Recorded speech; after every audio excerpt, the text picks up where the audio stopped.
dreaded restricted performance. So this has happened a couple of times.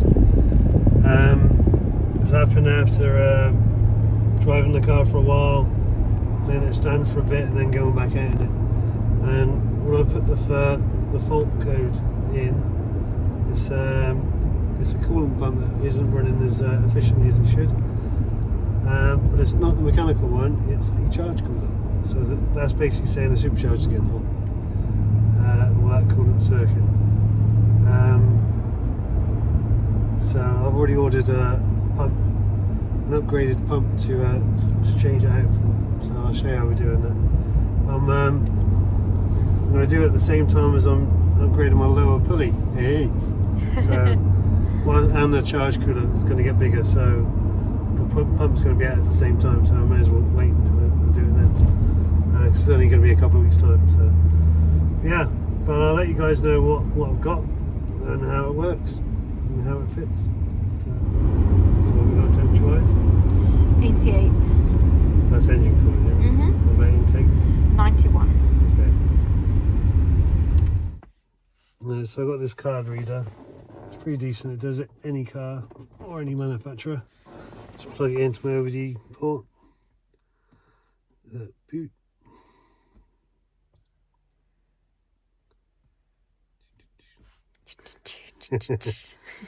Okay, diagnose. Let's go into it. So a few things fail. I don't know why that fails, but it's fine. Go into it, confirm, read codes. As you see, it's the coolant pump control circuit range or performance, and with a P2601. And looking at that on the internet, it's oh, that one's not found in the database. But looking at it on the internet, for the Jaguar forums and stuff, a lot of people have said it's the supercharger pump. Like I said, that'll be the first thing I'm going to do because it's an easy job. So what I'm just going to do now is let's erase the codes. Oh, I've got to turn on the ignition, but not the engine. So now go down to erase codes. Turn on the ignition with the engine off, press OK to confirm. There you go, that's been cleared. I go to read codes now, it should say, there's 2 ECUs, no vehicle faults there. Go down to ECU 2, no faults there either.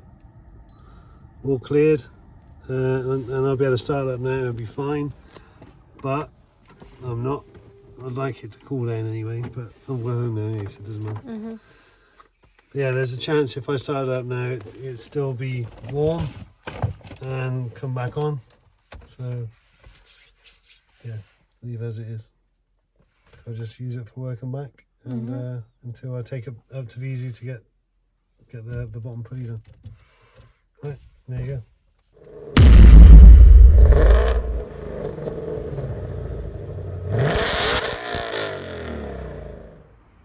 So we're here at VZ. I'm having my Punisher conversion done. I'm going to call it the Punisher. They had a F-Type which is called the Predator conversion, which is absolutely sweet. I'll put the link in the description. You've got to look at it. It's amazing. That's what's made me want to do this to my car, is that it's stunning. But here's an F-Type 3 litre V6 that's in, having the same sort of conversion with the top pulley put on. It's also had a lower pulley. Mine's already got the top pulley, but now it's having a lower pulley fitted. Chris has had that. Also, here's a new charge cooler, 30% bigger. So mine's having that as well. But I know I've got a little dicky sort of charge cooler pump, so I've got an uprated one which is going to go on there. And that fits right here. So that's the original Jaguar one. It's been the same since 1996.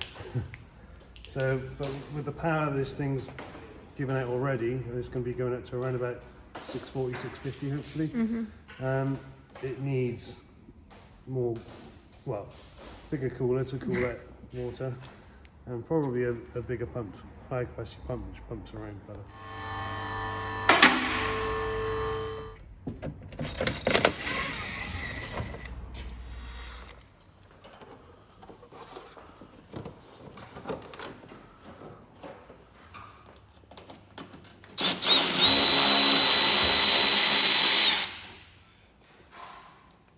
pressure. Oh, 50 minutes in, the mum's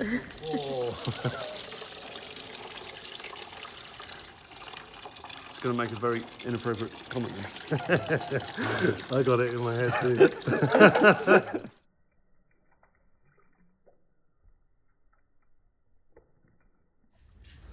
So here's my charge cooler pump, which isn't working properly.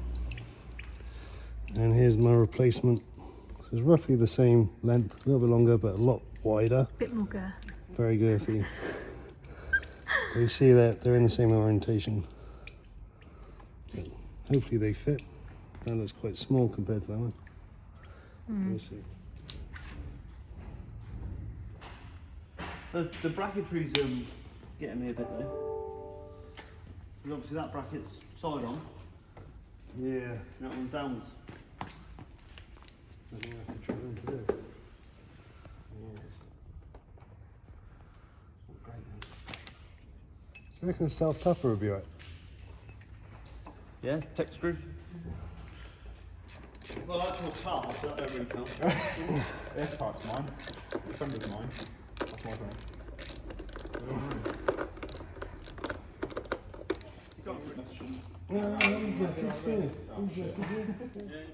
So what I'm doing now is wiring up the new pump. It comes with a connector, but you've got to cut the old wire and reconnect it to the new wiring. Just got to figure out what's what. It's a bit dark. So this is the old charge cooler pump. James is just testing it on the floor. Just because it's supposed to be sucking in through there and blowing out through there, right? Yeah. So 12 volts onto it.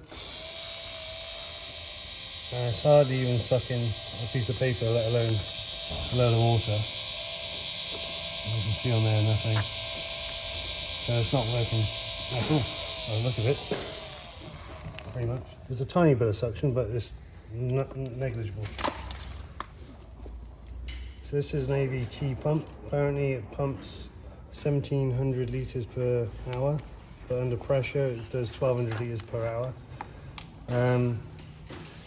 Which one was the live one again? The brown. The brown is live from the way they've wired the plug up. Yeah, so the brown was live. So you've got a plus there going to brown, which actually goes to red on the car. And the brown one on the car goes to the blue one here. So we just made a mistake and put it the wrong way around. Luckily James is, wow.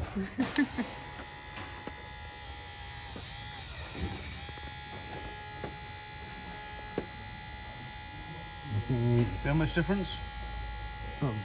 Not there, I think you need the water in there. Yeah. But the actual difference of the pump is massive, right? Yep. Now I know this is a magnetic pump, so there's no bearings to go wrong. So it should never leak. Where these have got bearings in there, you could hear it going where the bearings can go. So these can eventually leak, but these shouldn't. But we'll give it a go and see what it's like. So I've just wired up the new connector for the new pump to the original wiring for this. So I've cut it, and I'm just going to tape it up.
That's good one. I always do good ones. That's red. I'm just going back a little bit, mate.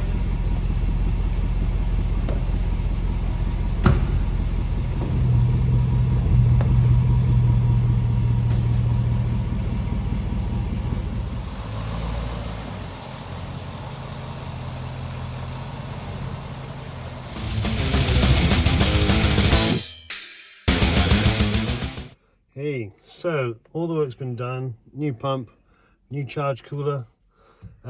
Gonna go on a similar drive to what we did before when we did the temperature reading. So I've got this C Reader 7 Plus, which is brilliant because it does loads of cars. So you just gotta see which ones you've got. This one you can see in real time.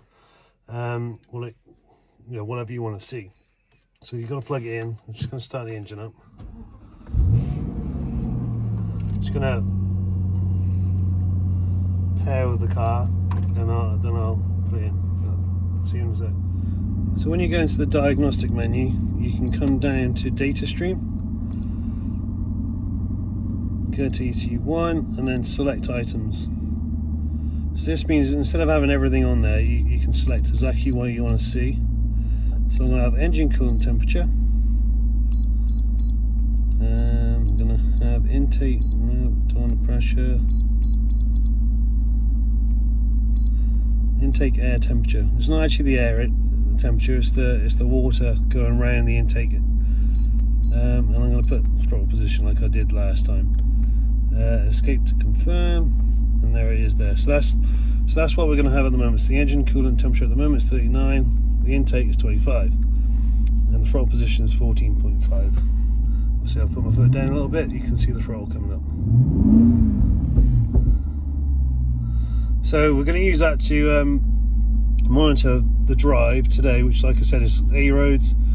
It mimics what we did before, and see where the temperatures are. Because I think the engine coolant was around 90 on a cruise. It kind of went up to 95 when you put your foot down.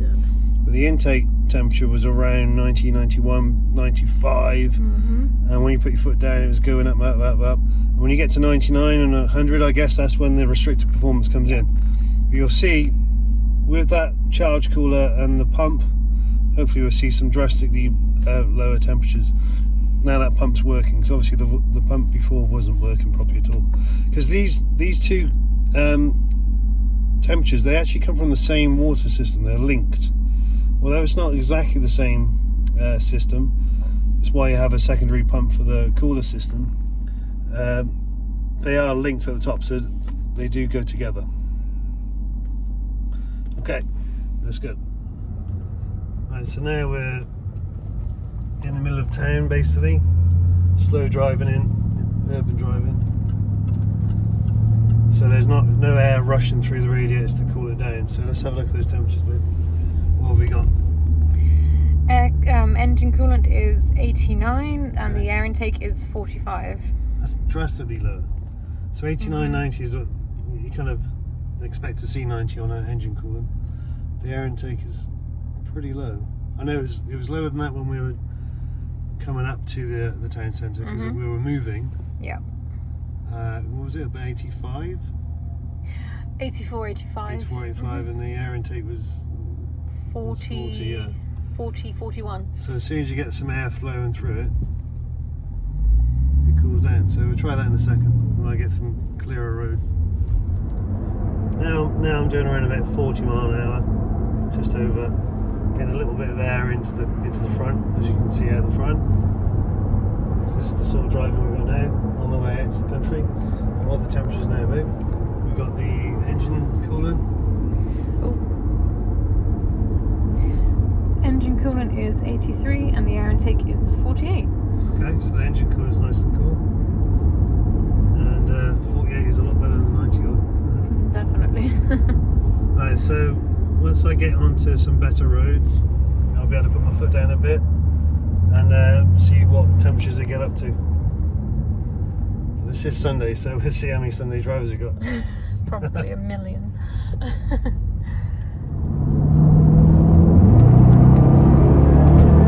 Fucking the power, man. Jesus Christ. I don't even put my foot down all the way, but the power of this thing is amazing. Yeah, this one is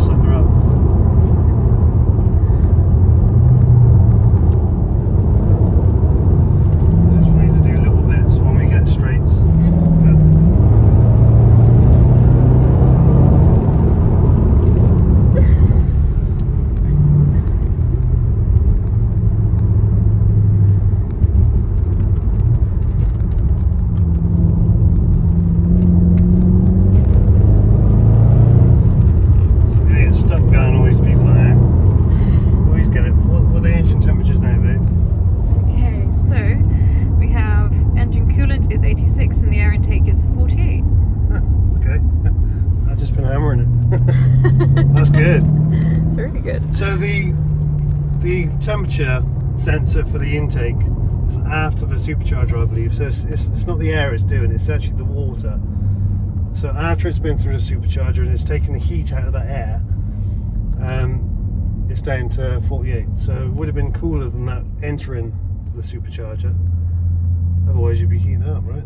Mm-hmm. But so oh, come on, cyclists. There's millions of them up this road.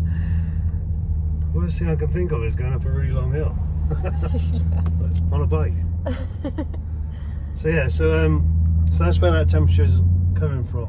And obviously you've got the bigger intercooler, which is going to allow that water to cool down further than what it would normally, because it's 30% larger. So you'll get a better gain from that. Let's just get around these.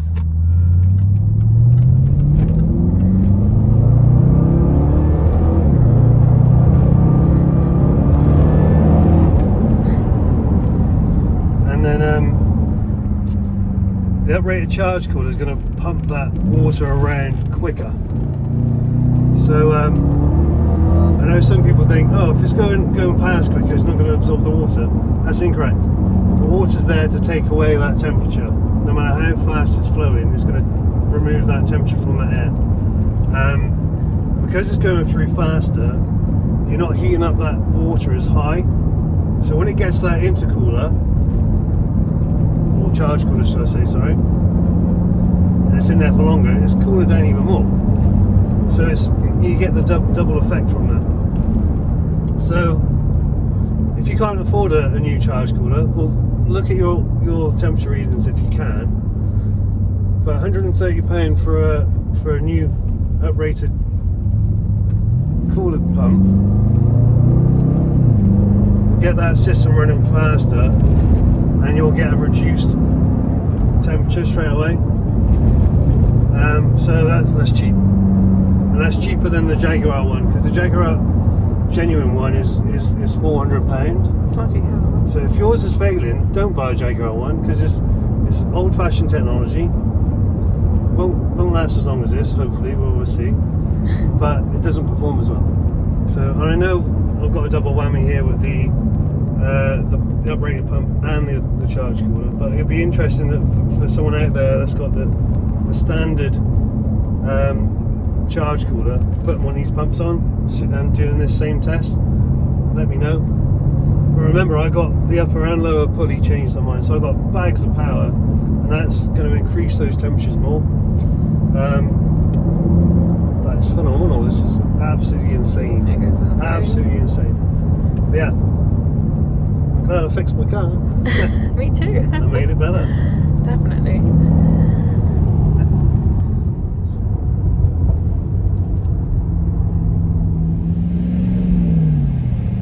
I do like this. So we know that there's lights here.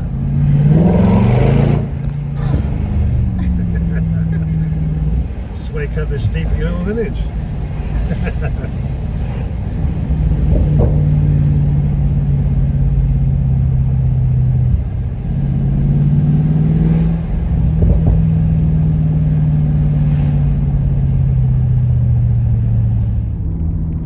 We've been driving 45 minutes now, and the temperatures are, babe? Engine coolant is 91, 90, and air intake is 55. So not bad at all. Oh, doing pretty well.